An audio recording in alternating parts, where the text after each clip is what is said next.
지난주에는 제사장의 직분과 위임에 대하여서 설명을 드렸습니다. 그리고 제사장직을 영화롭고 아름답게 하여서 제사장의 직분을 수행하게 하라, 이 말씀도 드렸습니다. 오늘은 제사장, 대제사장의 위임식에 관한 규례를 말씀을 드립니다. 1월 20일이 무슨 날입니까? 1월 20일 내 생일인가요? 예. 1월 20일이 무슨 날이냐 그러면 트럼프 대통령의 취임일입니다. 대통령 됐으면 됐지 뭐 한다고 취임식 같은 거 합니까? 그날부터 그냥 대통령 됐으면 하잖아요, 그죠? 여러분 태어났으면 됐지 뭐 또 그 생일을 챙깁니까, 그죠? 이 위임식, 대제사장이 됐으면 그냥 대제사장 하면 되지 왜 이 위임식을 요구할까요? 이 위임식이 왜 필요한가? 대통령 취임식 같은 게 왜 필요한가? 자, 몇 가지로 설명을 드릴 수가 있습니다. 첫째는 성결과 헌신의 표시예요. 이 예식이라고 하는 것은 성결과 헌신의 의미가 담겨져 있는 거죠. 두 번째, 이 위임식은 대속의 상징입니다. 백성의 죄를 대신 대속하는 역할을 한다는 뜻이죠. 그 다음 세 번째는 영적 권위를 부여해 주는 거죠. 위임식을 통해서 영적 권위를 부여하는 거죠. 우리 교회도 장로 위임식을 했는데 그 위임식을 하는 이유는 영적 권위를 그에게 부여시키는 거죠. 그 다음 네 번째, 예배 질서를 유지케 하는 거죠. 자, 예배와 제사를 책임지는 역할을 합니다. 이 책임이라고 하는 것이 굉장히 무겁기 때문에 이 위임식을 하는 거죠. 그 다음 다섯 번째는 중재자로서의 공식적인 확인 절차입니다. 어떤 분들은 그냥 집사 같은 거 필요 없어, 난 직분 필요 없어, 그냥 교회 없어도 그냥 열심히 교회를 위해서 헌신하고 수고하면 되지 뭐, 이런 분들이 있어요. 그거는 정말 잘못된 거죠. 우리가 주의 일을 할 때는 어떻게 해야 된다고요? 공식적으로 해요. 자, 우리가 예를 들어서 내가 뭐 나라를 위해서 일하면 되지 해가지고 내일부터 동사무소에 가지고 책상 갖다 놓고 내가 업무 보겠습니다 그러면 인정을 받을 수 있습니까? 내쫓기겠죠, 그죠? 내가 오늘부터 경찰관 할래 그래가지고 몽둥이 들고 다니면 어떻게 되겠어요? 다 인관 절차가 있고 공무원 임용 절차가 있는 거죠. 내가 나라를 위해서 일하면 되고 애들 가르치면 되지, 내가 학교 가가지고 야 애들아 모여 내가 오늘부터 교육할게, 큰일 나는 거죠. 예. 내가 남의 병 고쳐주면 되지 해가지고 병원 차려놓고 사람들 오라 그래서 수술해주면 감옥 가요. 임용 절차가, 임명 절차가 다 필요한 거죠. 이거는 공식적인 인정 절차죠. 그래서 교회 일도 그냥 내가 하면 되지 그게 아니에요. 이 위임이 돼야 되는 거죠. 직분이 맡겨져야 그 직분을 가지고 우리가 하나님을 공식적으로 섬길 수 있는 줄로 믿습니다.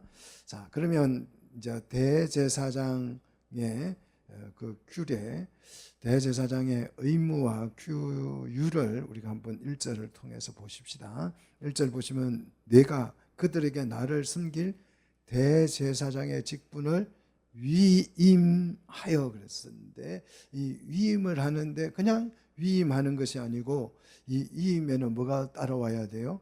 위임 제물이 필요하다는 거죠. 자, 위임 제물이 뭐냐 그러면 2절에 소개를 하고 있죠. 자, 제사장을 거룩하게 하기 위한 제물이에요.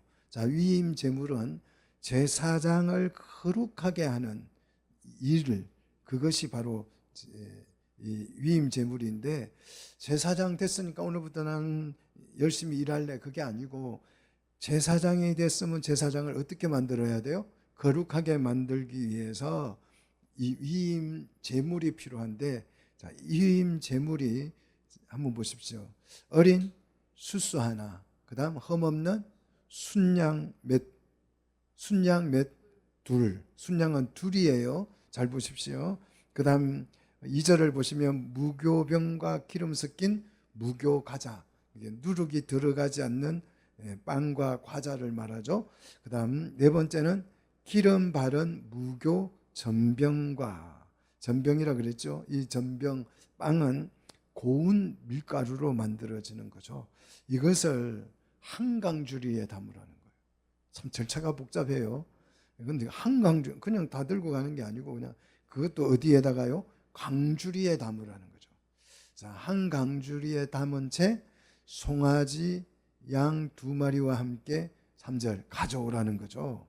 자, 한강주리에 담으라는 것은, 한강주리는 우리 교회를 의미하는 거죠. 우리 교회가 한강주리에 지금 담겨 있는 줄로 믿습니다. 자, 그래서 우리도 지난번에 이제 위임식을 할 때 직분자들이 김치 냉장고를 위임 제물로 냈어요. 자, 김치 냉장고를 냈는데, 이 요즘 교회들이 이제 이렇게 직분자를 받으면 뭐 차도 사기도 하고 뭐 이렇게 뭘 교회에다 뭘 자꾸 해놓는 그런 의식들이 필요한데, 여기에서 나온 건데요. 이게 옳은 것은 아니에요. 옳은 것은 아니고, 뭐 김치 냉장고를 샀다는 게 잘못됐다는 것이 아니라, 어떤 교회들 가보면 전제 조건으로서 이제 이런 걸 요구하는 경우가 있는데, 여기서 위임 제물이라고 하는 이 용도가 뭔지를 정확하게 이해하는 거죠. 이 위임 제물은 뭘 하기 위한 거예요? 제사장을 거룩하게 하기, 성결하게 만들기 위한 거예요. 자, 그래서 위임하기 위해서 헌금을 얼마를 했느냐, 이게 중요한 게 아니죠. 위임을 통해서 그 사람이 성결해졌는가, 정결해졌는가, 거룩해졌는가. 다시 말해서 이 거룩하다는 말은 세상과 우리가 분리되는 것을 말하죠. 세상과 우리가 분리되는 것을 말하는데, 그러면 우리가 세상에 분리되어서 저기 산속에 가서 살라는 말인가? 그게 아니죠.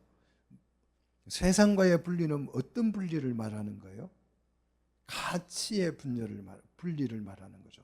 우리 가치가 세상에 살아가지만 똑같이 직장 생활을 하더라도, 똑같은 직장 생활에서 똑같은 일을 하더라도 그 일을 하는 가치는 달라야 된다는 거죠. 남들처럼 똑같이 가서 돈 벌러 가는 것은 그냥 가치 분리가 안 된 세속적인 상태가 되는 거죠. 이 힘을 통해서 가장 하나님이 원하는 것은 세상과 분리되느냐 하는 거죠. 거룩하게 되느냐. 거룩이라는 말은 그런 분리를 의미해요. 자, 우리는 이 위임 제물을 통해서 우리는 정결해졌는가, 이게 가장 중요한 포인트입니다. 그 다음 이제 두 번째 보시면 4절 보시면 아론의 정결 의식이 있는데, 아론의 정결 의식은 목욕이에요. 자, 우리 목욕 재개한다, 이게 샤머니즘에도 있지만 그런 의미하고는 조금 다릅니다. 이 목욕인데, 아론과 그 아들들을 해망문으로 데리고 와요. 데리고 와서 4절 뭘로 씻으라고요? 물로 씻으라는 거죠. 자, 이 물로 씻는 이 의식을 통해서 어디에 나와요? 예수님은 이 의식을 어떻게 치루셨어요? 제자들의 발을 씻어 주셨죠. 그러면서 이 발을 씻어 주는 것을 뭐라고 그랬어요? 내가 자꾸 이제 발 씻기는 그 말씀의 핵심은 정결 의식입니다.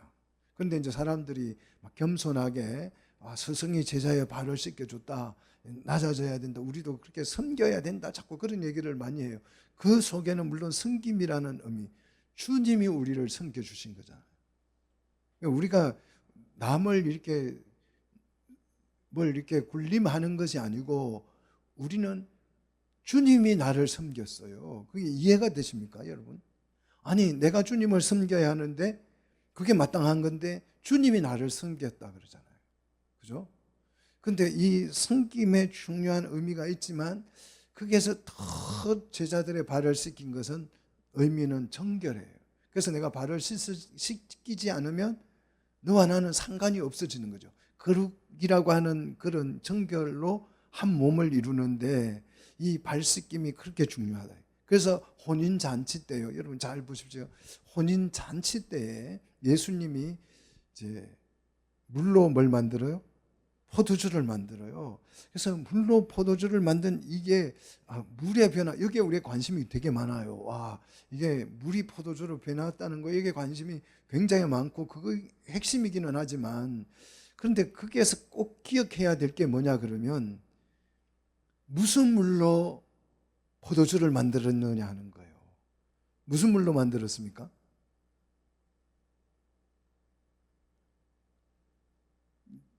요한복음 2장에 가서 여러분 한번 나중 집에 가서 찾아보시면 정결 예식을 때 쓸 수 있는 물이에요. 그 물이. 그게 발 씻는 물이에요. 그 발을 씻고 손발 씻는 거 어디 갔다 오면 정결 의식으로 손을 발을 씻도록 한 그 항아리의 물로 포도주를 만든 거죠. 그러니까 그 혼인잔치에서 또 하나의 중요한 의미가 있다면 정결 의식을 치르는 거죠. 깨끗하게 해준다는 의미죠. 자, 그래서 오늘 이 아론을 정결 의식을 치를 때 목욕을 시킨다는 거죠. 물로 씻긴다는 거죠. 자, 물로 목욕을 씻긴 후에 이제 의복을 착용시키죠. 5절에. 자, 의복을 보시면 속옷과 애북 받침 겉옷과 애북과 흉표와 띠와 6절에 관과 패라 그랬죠. 이 패에는 뭐라고 써져 있다고요? 여호와께, 여호와를 향한 성결, 여호와를 향한 거룩, 이렇게 써져 있다 그러죠. 이렇게 제사장이 거룩하게 되는 것이 중요합니다. 사랑하는 성도 여러분, 우리가 교회에 나와서 예배를 드릴 때에 이 거룩한 마음을 회복해야 되는 거죠. 세상과 완전히 분리해서 세상의 가치와 전혀 다른 가치를 가지고 우리는 예배에 임해야 될 줄로 믿습니다. 그래서 교회 나와가지고 그냥 하나님 복이나 주세요, 집이나 주세요, 뭐 진급하게 해주세요. 세상의 가치와 분리된 거예요, 안 된 거예요? 안 된 거죠. 그러니까 그런 사람들이 많이 모일수록 교회는 뭐가 돼요? 세속화가 되는 거죠. 자, 우리 교회는 정결 의식을 통해서 세상과 완전히 분리되기를 축복합니다. 큰 담이 쌓이듯이 분리돼요. 가치가 완전히 달라져야 돼.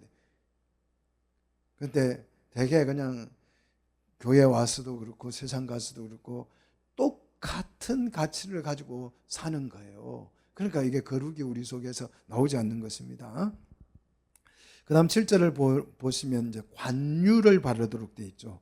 관유를 머리에 부어 바르라고 그랬죠. 이 관유는 성령을 의미한다는 거죠. 요즘은 이제 안수 기도를 대신하죠.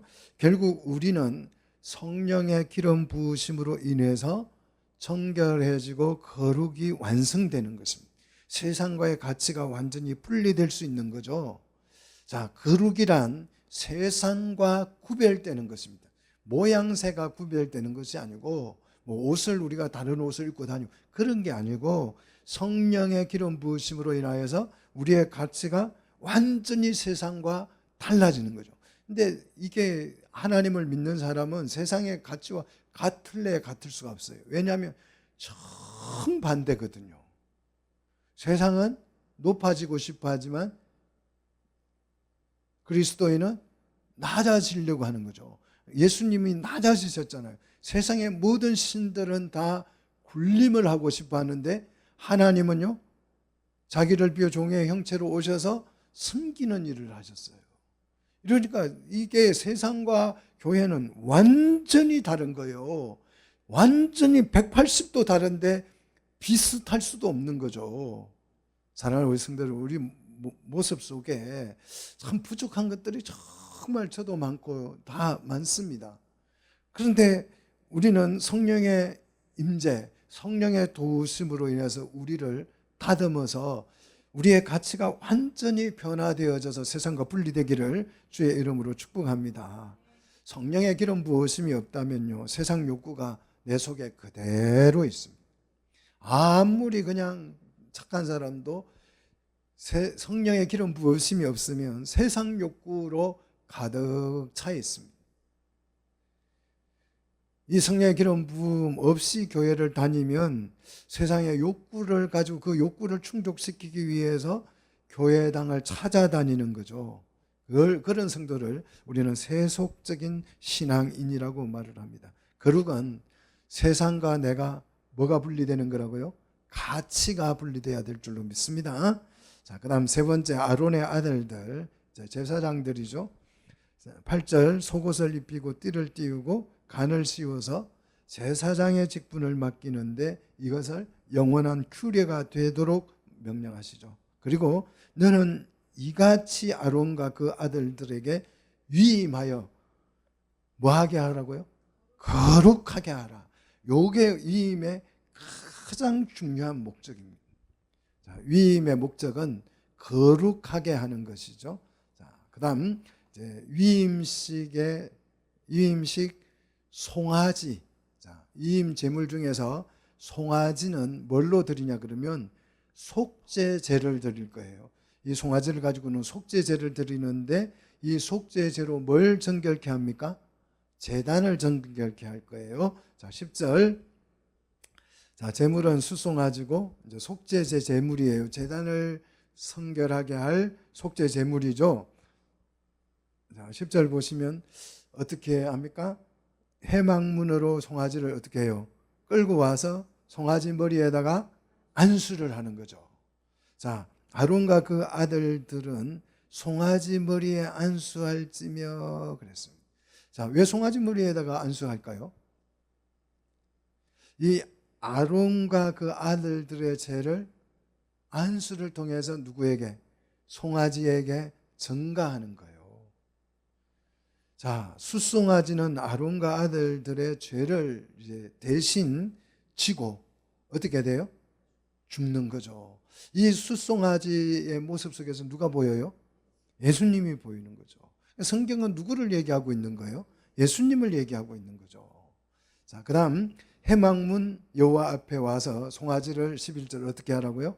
도살하라는 거죠. 잡는다는 말은 도살한다는 뜻이죠. 그리고 도살해서 피를 손가락으로 제단 뿔에 바르고 피 전체를 어떻게 하라고요? 12절 제단에 쏟아달라는 거죠. 자, 그리고 내장과 덮인 모든 기름과 간 위에 있는 끝불 두 콩팥 그 위에 기름을 가져다가 13절 제단에 위에서 뭐 하라는 것입니까? 제단 위에서 불사르고 14절 숫소의 고기와 가죽과 똥은 진 밖에서 불사르도록 되어 있습니다. 자, 제단을 정결케 하려고 속죄제를 드렸어요. 자, 우리의 이 예배가 먼저 정결해져야죠. 우리가 예배 드리는 이 장소가 정결해져야 되는 거죠. 정결하게 되는 데는 뭐가 필요하다? 피가 필요하다는 거죠. 자, 피가 필요하다는 이 말은 우리가 거룩하게 되고 정결하게 되는데 도덕적인 노력이 필요치 않다는 뜻이에요. 피가 필요하니까. 그죠? 우리가 뭐 도덕적으로 막 잘하고 겸손하게 그 뜻이 아니에요. 우리가 예수 믿는 것은 우리가 거룩하게 되는 것은 막 좀 그런 도덕적 모양을 내는 것이 아닙니다. 하나님께서 받으실 만한 정결함이라고 하는 것은 뭐로 정결해져야 되는 거예요? 나의 도덕성이 아니고 피로. 그렇다고 해서 도덕적이지 않아도 된다는 말은 아닙니다. 그 말은 아니에요. 우리가 정결해지는데 우리가 그리스도인으로서 삶을 사는 데는 도덕적인 게 필요하지만 정결해지는 데는 뭐가 필요하다? 피가 필요하다. 근데 이걸 자꾸 놓쳐요. 예수 믿는 사람이 그렇게 해가지고 되겠어? 자꾸 이렇게 얘기를 하죠. 그거는 그냥 우리가 사람으로서 또 그리스도인으로서 또 관계 속에서 지켜야 할 에티켓이죠. 그거는 세상 사람도 다 하는 거예요. 우리만 하는 게 아니죠. 우리는 우리의 정결함이라고 하는 것은 그리스도의 피를 절대적으로 필요로 한다는 거예요. 오늘 예수님의 보혈이 우리를 정결케 해주기를 원합니다. 하나님은 어떤 예배를 받으신다고요? 정결한 예배를 받으시는 줄 믿습니다. 자, 그 다음 이제 우리가 속죄제를 위임 예식으로서 속죄제를 드렸어요. 두 번째는 순양의 번제를 드릴 겁니다. 이번에는 이제 번제예요. 자, 순양 한 마리로 번제를 드리는데 이 번제라고 하는 것은 온전한 헌신을 의미합니다. 자, 15절에 순양 한 마리를 끌고 와서 머리에다가 뭐 하고요? 안수하고, 16절 순양을 잡아서 뭘 가져다가, 피를 가져다가 제단 주위에 뿌리라는 거죠. 그리고 16절 순양의 고기는 각을 뜨고 이제 장과 부, 그 내장을 말하죠. 그리고 다리, 이 각등 고기와 머리 모두는 제단 위에 올려놓고, 17절 전부를 제단에서 어떻게 하라고요? 불사를 하는 거죠. 자, 이게 뭐냐? 이 번제가 뭐냐? 이렇게 불사름으로써 이유를 말하죠. 이는 같이 읽습니다. 이는 여호와께 드리는 번제요, 이는 향기로운 냄새니 여호와께 드리는 화제라.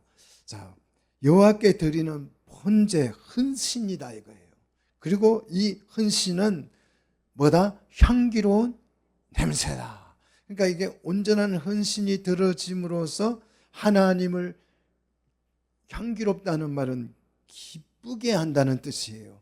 그럼 하나님은 뭘 기뻐하실까요? 그 순양이 살이 쪘느냐 삐쩍 말랐느냐 이런 게 아니에요. 하나님께 드리는 이 번제는 향기로운 냄새라 그랬어요. 이 향기로운 냄새는 뭘 의미하느냐? 하나님 기쁘시게 하는 거죠. 기쁘시게 한다는 뜻인데, 이 기쁘시게, 그럼 뭘로 하나님, 뭐 때문에 하나님은 기뻐합니까? 그 번제를 태우는 냄새는, 양을 태우는 냄새는 좋아요, 향기가 좋아요, 기분 나빠요? 예? 양을 막 태우면 좋은 향이 날까요? 기분 나쁜 향이 날까요? 정말 그렇게 막 좋은 냄새가 안 나요. 뭐 돼지고기 굽는 것은 그런 냄새가 안 나. 진짜 그 짐승을 태운다고 하는 것은 그렇게 좋은 냄새가 안 나죠. 그런데 이걸 하나님은 어떻게 한다고? 기뻐한다. 우리 하나님의 취향이 좀 이상하죠. 이런 냄새를 좋아하다니. 막 우리 코를 막고 문 열고 막 난리가 나잖아요. 이런 냄새가 막 살을 태우는 냄새가 나면 화장막만 봐도 우리는 싫잖아요. 싫잖아요. 그 이상한 냄새가 날 것 같아가지고. 그런데 하나님은 이 냄새를 좋아한다는 거예요. 그럼 이게 뭘 의미해? 왜 하나님은 이 냄새를 좋아하느냐? 공의가 만족되기 때문이에요. 이 양이 대신 죽음으로써 우리 죄가 어떻게 됐어요? 용서가 됨으로 인하여서 하나님의 공의가 뭐가 되는 거예요? 만족이 되는 거죠. 자, 그래서 하나님은 이것을 기뻐하신 냄새인데 여호와께 드리는 뭐다? 화제다. 18절. 이 화제라는 말은 뭐냐 그러면 번제는 예배 의식이에요. 예배 이름이에요. 여전도의 헌신 예배 이런 것처럼 예배 이름이라면 이 화제는 그 번제를 드리는 방식이에요. 화제니까 불로 태워서 드리는 예배 의식이다 이 말이죠. 그죠? 자, 제사장으로 온전한 헌신을 약속받는 의식이 바로 이 번제입니다. 그래서 우리의 헌신은 어떠해야 되느냐? 온전해야 합니다. 성경은 이 온전을 굉장히 좋아하죠. 성경이 온전이라는 말을 너무너무 좋아하는데 사무엘상 7장 9절에 보시면 온전한 번제를 요구하죠. 번제도 온전해야 된다는 거죠. 그 다음 대하 25장 2절에 보면 온전한 마음을 하나님께서 원하신. 자, 이 온전한 마음은 뭐냐 그러면 이 아마샤가 왕이 돼요. 왕이 됐는데 이 아마샤라는 왕은 굉장히 정직한 왕이었어요. 정말 정직한 사람이 정직하면 왕이 정직하면 굉장히 훌륭한 거잖아요. 근데 하나님께서 이 아마샤를 좋아하지 않아요. 정직한데 왜 좋아하지 아니하냐 그러면 정직하지만 온전한 마음이 아니라 그랬어요. 아마샤 왕을 보고 온전한, 그러니까 비교적으로 정직한데 마음이 온전하지 않기 때문에 하나님은 아마샤 왕을 좋아하지 않습니다. 하나님은 온전함이라고 하는 것을 너무너무 좋아하신다. 말라기 3장 10절에 온전한 11조라 그랬죠. 그 다음 에베소서 4장 13절에 보시면 4장 13절에 보시면 온전한 사람을 원한다 그랬어요. 퍼펙트한 사람, 완전한 사람. 하나님이 원하는 사람은 완전한 사람인데 이 완전한 사람은 어떻게 완전해지느냐? 하나님의 아들을 믿는 것과 아는 일에 하나가 되는 때에 퍼펙트한 사람이 된다. 성경이 완전한 사람이라고 하는 것은 그런 사람이에요. 하나님의 아들을 믿는 이 믿음과 하나님의 아들을 믿는 그 믿음과 하나님의 아들에 대한 지식이, 하나님은 전능하셔요. 믿습니까? 하나님의 아들은 전능한 줄 믿습니다. 그러면 내 지식이 그 전능하신 하나님을 뭐 해야 돼요?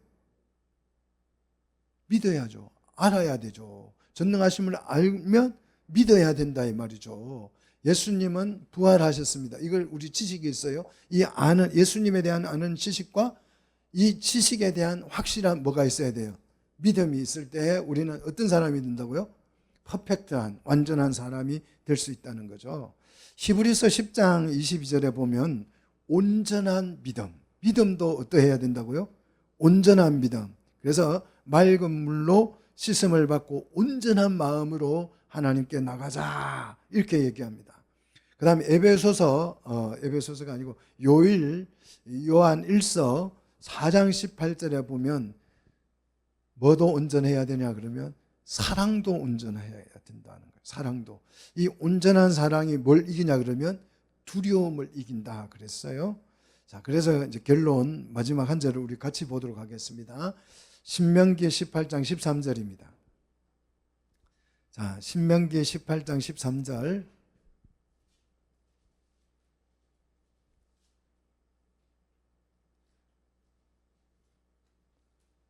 자, 같이 읽습니다. 너는 내 하나님 여호와 앞에 뭐하라? 완전하라. 정상적인 사람이 되라. 흠없는 사람이 되라. 자, 하나님이 원하는 것은 그 사람이 크냐 작냐 이걸 보는 게 아니에요. 그 사람이 높냐 낮냐를 보는 것이 아닙니다. 그 재물이 값비싼가 값싼가를 보는 것이 아닙니다. 정상적인가 흠이 있는가 이걸 보는 거예요. 하나님은 정상적이냐 안정상적이냐 이걸 보는 거지. 그 사람이 뭐 훌륭하냐 지위가 있느냐 명예가 있느냐. 큰 교회 가면 정말 이거 많이 보잖아요. 그래서 웬만한 직분을 맡으려면 어느 정도 사회적 지위가 없으면 엄두도 못 내죠. 근데 우리 하나님이 원하는 것은 그 사람이 크냐 작냐 이것이 아니고 온전한가를 본다는 거예요. 온전한가. 하나님이 우리에게 원하는 것은 뭐다고요? 많은 헌신이 아니라, 어마어마한 헌신이 아니라 온전한 헌신을 원합니다. 작은 하나라도 온전한 헌신을 하나님은 원하십니다. 믿습니까? 그러니까 예수님이 마리아와 마르다가 마르다가 봉사한다고 정신없이 하면서 이제 불평하잖아요. 뭐라고 합니까? 마리아 왜 좀 가서 도와달라고 안 하냐? 좀 도와주라고 해라. 언니 도와주라고 좀 말 좀 해달라. 예수님이 그렇게 불평할 때 예수님이 뭐라고 했습니까? 마리아는 좋은 편을 선택했으니 내가 하고 싶으면 한 가지 일만 하든지 할 수 있는 일만 하든지 불평하지 마 그랬잖아요. 자, 우리는 온전한 헌신이 중요한 것입니다. 크냐 작냐가 아니에요. 뭐 온전하다 그러니까 엄청난 많은 그런 게 아니고 내가 할 수 있는 작은 일이라도 그것이 온전한 마음으로 들어질 때에 하나님이 그것을 기뻐하신다라는 것입니다. 그다음 이제 19절로 22절 내용을 보시면 위임식의 순양이죠. 순양. 자, 흠없는 순양은 몇 마리를 하나님께서 이임제물로 드리라 그랬어요? 2마리였어요. 자, 첫 번째 순양은 번제로 드려졌죠. 이제 두 번째 순양이에요. 이 두 번째 순양은 정결의식, 제사장을 정결하기 위해서 이제 이 사용될 제물인데 19절 제사장의 번제물과 다른 순양을 선택하여서 순양의 머리에 안수하는 거죠. 자, 앞에 번제물의 순양과는 다른 순양입니다. 순양을 선택해서 순양의 머리에 안수를 하고 순양을 잡고 아론과 아들들의, 특이해요, 아론과 아들들의 오른쪽 어디요? 귓불이, 그 다음 오른쪽 엄지, 그 다음 오른발 엄지에 바르도록 했습니다. 그리고 남은 피는 다 제단의 뿔이라는 거죠. 자, 그러면 오른쪽 귓불이, 왜 오른쪽 귓불이에 양쪽 다 바르는 것도 아니고 한쪽에 피를 바르라고 했을까요? 이 한쪽에, 오른쪽에 우선한다는 뜻이죠. 오른쪽은 우선을 의미하죠. 그러니까 청각의 정결함이 중요하다. 여러분 귀가 정결해지기를 축복합니다. 하나님의 말씀이 고스란히 제대로 들리기를 축복합니다. 귀가 정결해지셔야 제사장의 직분을 할 수 있어요. 하나님의 말씀을 듣지 않고 내 마음대로 하나님을 섬기는 것은 의미가 없어요. 내 귀가 열려져서, 귀가 뚫려서 하나님의 말씀이 내 귀로 들어와야 될 줄로 믿습니다. 옛날 라디오를 보면 이 주파수를 완벽하게 못 맞추면 어떻게 돼요? 막 치직거리면서 잡음도 나면서 방송이 시끄럽게 나오잖아요. 자, 그거는 주파수를 못 맞춰서 그렇죠. 우리가 우리 귀가 정결해지면, 귓불이에 그리스도의 보혈의 십자가가 흐르면 하나님의 말씀이 어떻게 들려요? 잡음 없이 말씀 그대로가 들리는 거예요. 그런데 이 귀가 정결하지 못하면 온갖 소리가 섞여서 같이 들려요. 그래서 이게 하나님의 말씀인지 사람의 말인지 구분도 안 되고 그냥 그렇게 소리가, 듣는 것은 말하기 위함이죠. 말하려고 듣죠. 그죠? 그러니까 이게 잘못 들으니까 입에서 나오는 것도 엉터리가 굉장히 많이, 쓸데없는 말이 너무 많이 나오는 거죠. 그래서 어떨 때로는 어느 설교를 이렇게 듣다 보면 너무 듣기가 거북해서 못 듣는 설교도 있어요. 들을 수 없는 설교도. 그게 막 세상하고 말씀하고 섞여가지고 정말 뭐 어떤 때로는 뭐 설교 시간에 막 욕도 하고 뭐 막 별소리가 다 나와요. 어떻게 그걸 들을 수 있어요? 귀가 어떻게 돼야 돼요? 정결해져요. 제사장은. 그 다음 오른쪽 엄지라 그래요. 오른손 엄지. 자, 사역의 정결을 의미합니다. 우리 손으로 하는 모든 일들이 정결해야 될 줄로 믿습니다. 그 다음 오른발 엄지는요, 행로의 정결을 말해요. 사역할 때에 그 모든 행위들의 올바름을 말하는 거죠. 엄지는 앞에서도 말씀을 드렸듯이 우선순위를 말합니다. 가장 제사장으로서의 사역을 할 때 중요한 가장 우선은 성결함을 강조하고 있습니다. 자, 요즘 교회들마다 가보면 은혜롭게 하자 이런 얘기가 참 많이 유행을 합니다. 목회 노예나 이런 데 가보도 좀 은혜롭게 해 이런 사람이 있어요. 은혜롭게, 이 말이 잘못 쓰이는 말인데, 이 은혜롭게 하자는 말은 사실 은혜를, 지금 현재 은혜롭게 한다는 말은 은혜를 모독하는 말이에요.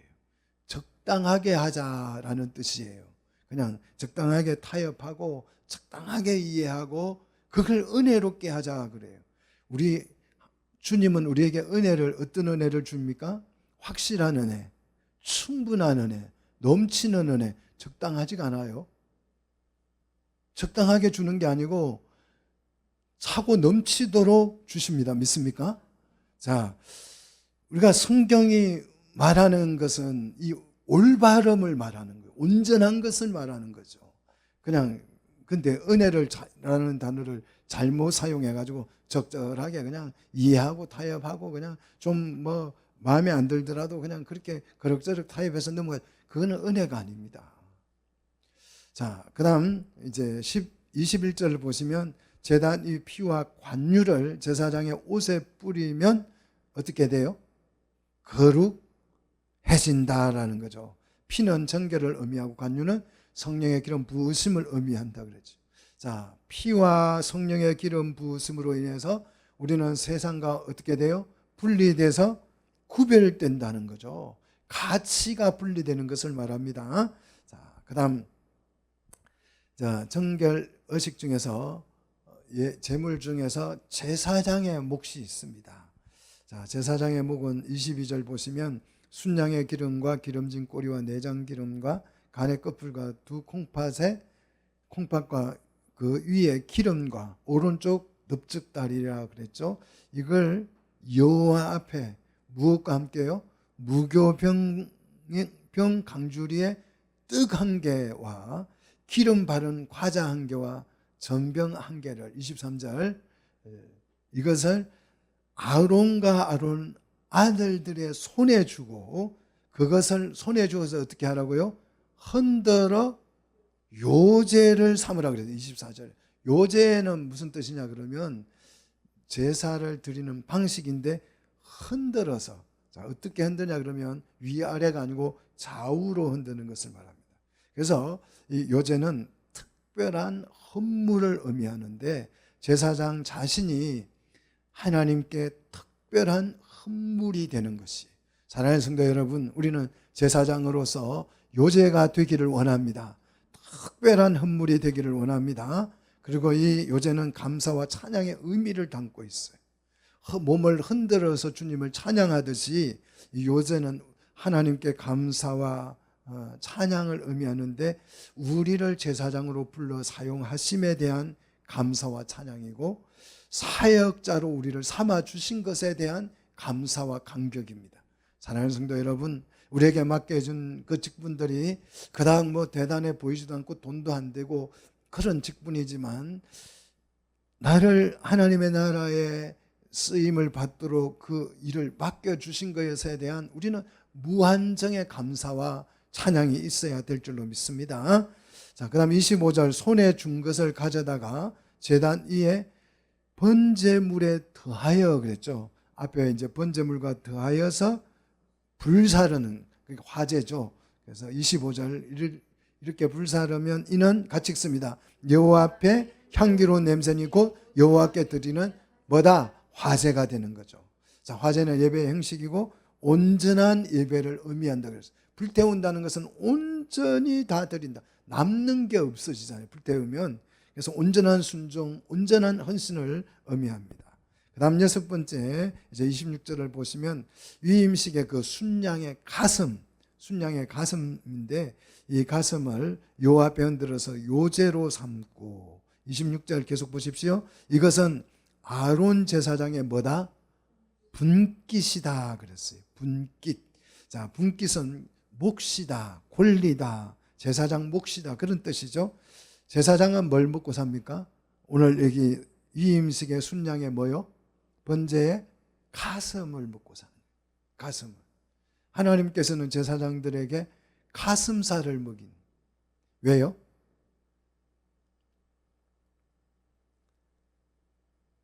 가슴이 마음이잖아요. 우리 마음이 하나님 앞에 온전히 들어져야 되고 마음이 온전히 바쳐져야 되는 거죠. 자, 그런데 우리 성도들은 예배를 먹고 사는 거죠. 이 제사장에게 예배의 제물, 번제의 가슴살을 먹고 살라고 하였으니까 제사장은 뭘 먹고 산다? 예배를 먹고 사는 거죠. 순양이 고기를 먹는 것이 아니고 예배를 먹고 사는 거예요.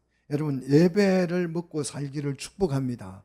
그게 무슨 말이에요? 예배를 먹다니 그게 무슨 말이에요? 예배는 잡수시는 겁니다. 예배는 뭡니까? 성찬이잖아요. 주님의 살과 피를 먹는 거잖아요. 말씀을 먹는 거잖아요. 그래서 예배는 식사 시간이에요. 우리의 영혼의 식사 시간입니다. 그래서 항상 떡을 떼고 항상 잔을 나누었죠.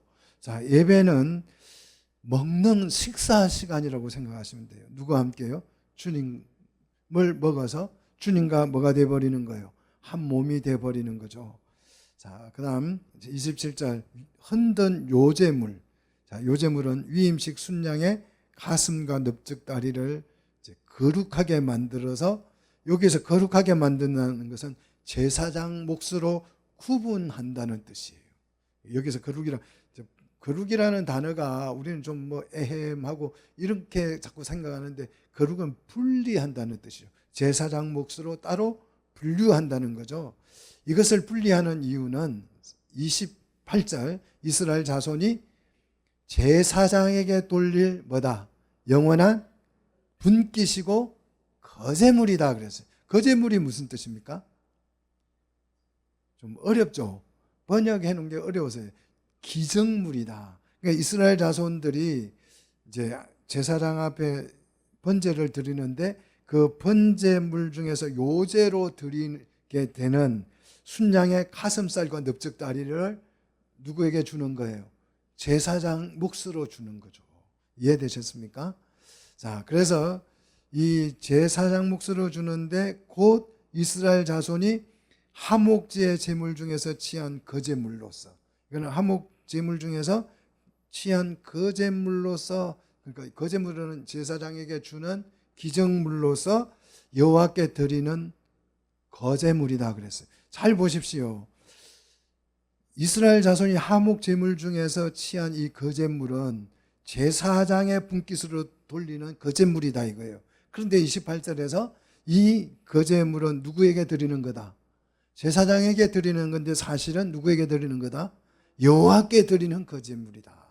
그러니까 제사장에게 주는 것이 누구에게 주는 것이다? 여호와께 주는 것이다. 자, 이런 구약 성경을 완벽하게 잘 이해를 하면 이렇게 말할 수 있습니다. 선지자에게 물 한 그릇 대접하면 곧 나를 대접하는 것이다. 어린 하나를 하면 나를 대접하는 것이다. 이렇게 이해가 되는 거예요. 이렇게 설교할 수 있는 거죠. 선지자의 상을 받고, 그죠?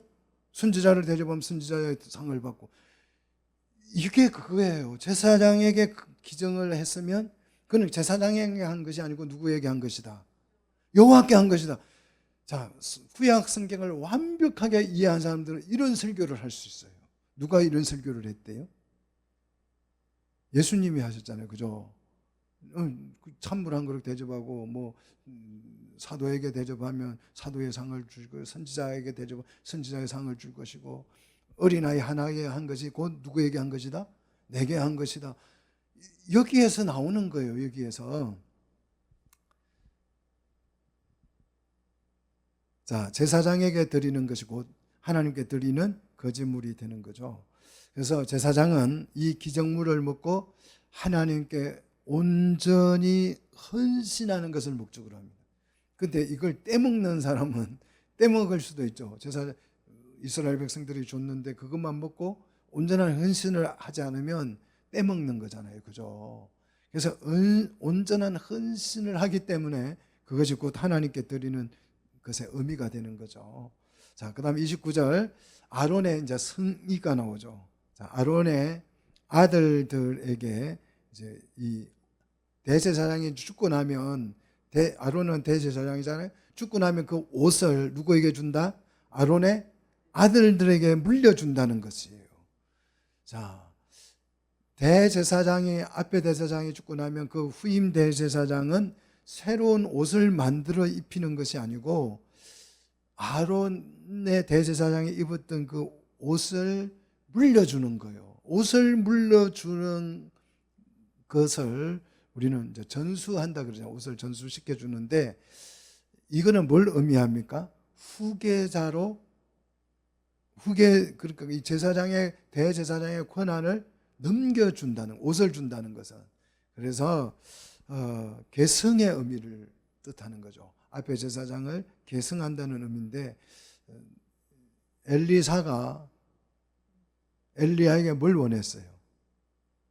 겉옷을 원했어요. 겉옷을.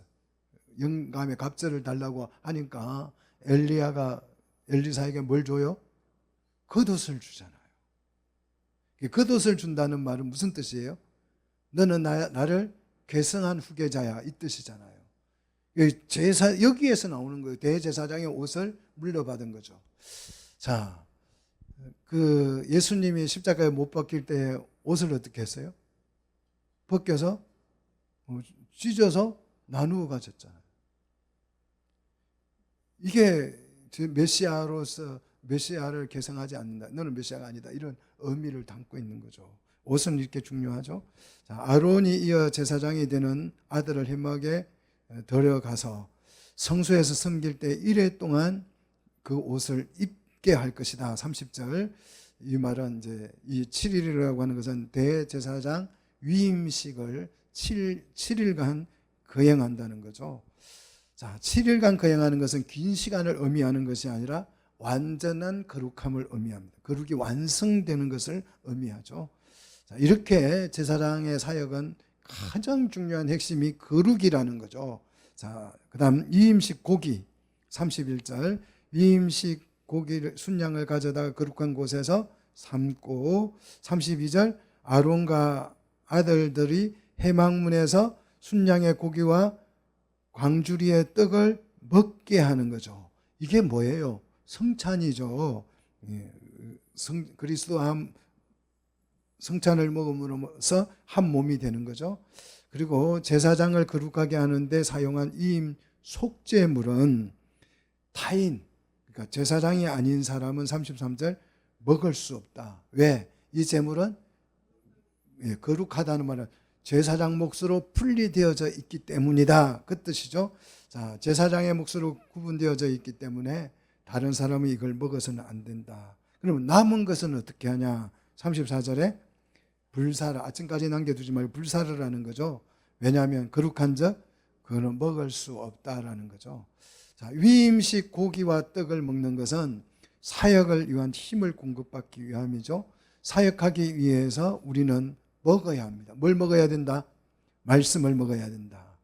아침까지 그 말씀을 미루면 된다 안 된다? 다 먹어야 된다. 적극적인 순종이 필요하다라는 거죠. 35절. 제사장의 위임식은 1회 동안 진행하여서 완전한 거룩을 이루도록 합니다. 그 다음 36절 제사장의 사역을 보십시다. 매일 수송아지로, 이제 제사장이 됐어요. 그럼 뭐 하냐? 매일 수송아지로 하나는 속죄를 위해서 속죄제로 드리고, 제단을 속죄하여서 깨끗하게 하고 기름을 부어서 36절 거룩하게 하고, 제단은 1회 동안 속죄하여서 거룩하게 하라는 거죠. 37절 그리하면 같이 읽습니다. 지극히 거룩한 제단이 되리니 제단에 접촉하는 모든 것이 거룩하여지리라. 37절. 그래서 이 제단을 거룩하게 하는 것은 죄를 회개하는 거죠. 우리 회개는 어떻게 해야 돼요? 매일 수송아지를 드려야죠. 회개는 매일 하는 것입니다. 믿습니까? 그 다음 이제 38절 39절 보시면 매일 드릴 뭐가 있어요? 매일 드릴 속죄제가 있고 매일 드릴 번제가 있죠. 이 예배를 의미하죠. 예배도 우리는 일주일에 한 번이 아니고 매일 예배의 삶이 돼야 되는 거죠. 번제물은 매일 1년 된 어린 양 2마리를 아침 저녁으로 드리라 그랬어요. 아침 저녁으로 제단에 드리는 거죠. 38절 39절. 자, 예배는 하루의 시작과 끝나는 시점에 드리게 돼야 될 줄로 믿습니다. 그리고 이 번제물은 그냥 번제물만 드릴 수 있는 게 아니에요. 뭐와 함께 드려야 되냐 그러면 소제와 함께 드리는 거예요. 소제는 양 한 마리 어린 양에, 그러니까 번제물 한 마리 어린 양에 고운 가루 10분의 1 에바, 에바라는 이제 그 가루 단위를 말하는 거죠. 찌은 기름 4분의 1 흰도 역시 이제 우리 리트 개념이라고 생각하시면 됩니다.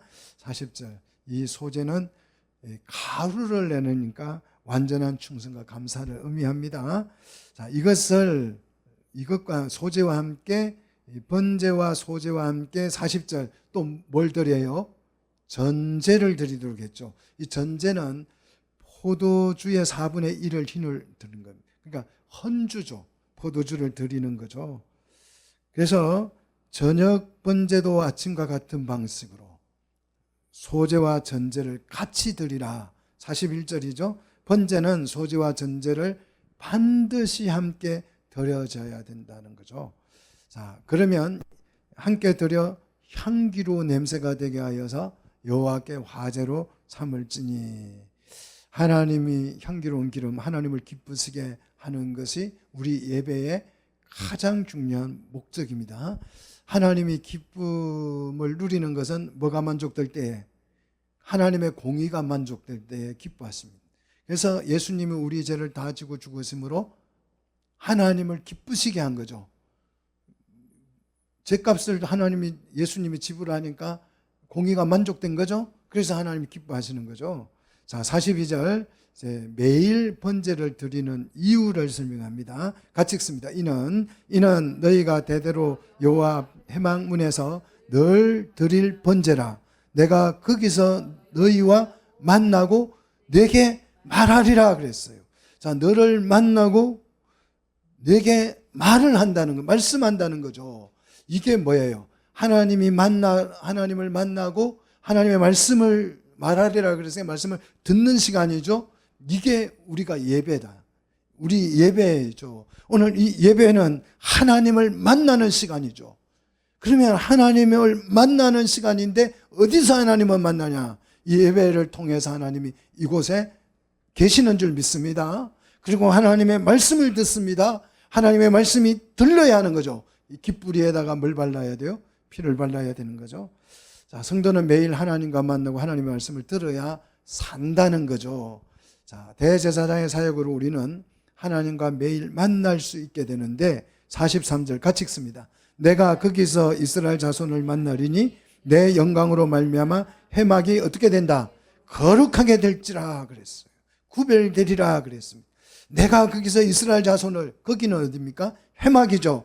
회막에서 하나님이 만난다는 것이죠. 그래서 하나님의 그 만나기 위해서 하나님이 그 회막에 찾아오시는데, 찾아오실 때 하나님은 어떤 분이에요? 영광스러운 분이죠. 불타는 영광이 있죠. 그 불타는 영광에 하나님이 임재함으로써 그 회막이 어떻게 돼버려요? 거룩하게 돼. 그래서 우리가 그 회막에 들어감으로 말미암아서 그 회막에 제단을 만지는 순간에 닿는 모든 것이 거룩하게 되는 것처럼 이 영광의 빛에 우리는 거룩하게 될 줄로 믿습니다. 자, 예배 의식은 하나님과의 미팅입니다. 만남이죠. 요 의식이 일어나야 우리 예배가 부흥할 수 있습니다.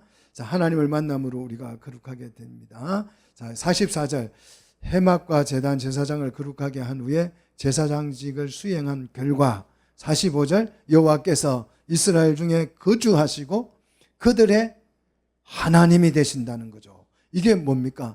출애굽의 목적이었죠. 이 목적을 이루기 위해서 하나님은 우리와 뭘 맺었었어요? 언약을 맺었던 거죠. 이 언약을 지키기 위해서 언약의 계약 조건들이 십계명이라 그랬죠. 자, 그래서 46절 같이 읽습니다. 그들은 내가 그들의 하나님 여호와로서 그들 중에 거하려고 그들을 애굽 땅에서 인도해 낸 줄을 알리라. 나는 그들의 하나님 여호와라. 자, 그들을 인도하여 내신 이유는 이런 많은 절차와 복잡한 의식들을 우리에게 설명한 것은 뭘 하기 위해서느냐? 하나님 여호와로서 그들 중에 뭐 하려고? 거하려고라는 거예요. 거하려고. 자, 하나님이 오늘 우리 중에 거하기를 원합니다. 대제사장의 사역을 통해서 하나님의 언약이 실현된 거죠. 예수님의 사역을 통해서 이 언약이 실현된 줄로 믿습니다. 하나님이 우리 가운데 거주하심으로써 우리를 관리하고 통치함으로써 교회가 되고 하나님의 나라가 되는 줄 믿습니다. 우리의 예배를 통해서 이 모든 일들이 일어나고 우리에게 맡겨주신 직분을 통해서 이런 엄청난 일들이 일어난다는 거예요. 그러니까 이 직분을 여러분 어떻게 정말 온전한 요제가 되어야죠. 온몸을 들여서 감사하고 기뻐하여서 온전한 헌신을 이루어서 하나님의 나라를 함께 이루어가는 우리 성도들이 되시기를 주의 이름으로 축복합니다.